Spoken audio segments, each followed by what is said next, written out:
This paper mache is an art shop wherein we're going to make use of recycled materials like plastic bottles, 1.5 plastic bottles, and scratch papers.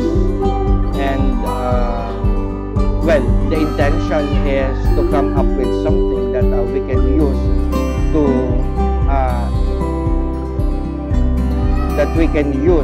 in schools. We can market in school.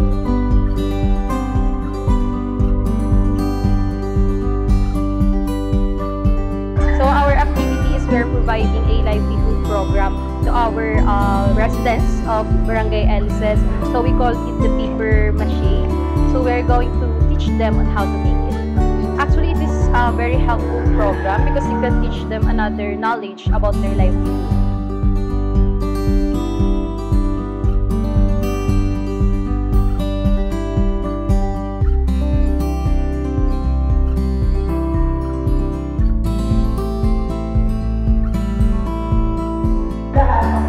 Okay po, ako po si Cap Edward Sardenya na Barangay Elices. Una-una sa atin, masalamat ako sa Perpetual na isa kami sa napili maging partner about dun sa mga magiging proyekto o ano mga event o bahagi na may tutulong nila sa amin. Ganon din po kami, ang buong council o ang buong Barangay Elices may isa sa anumang mga gawain na gagawin ng Perpetual.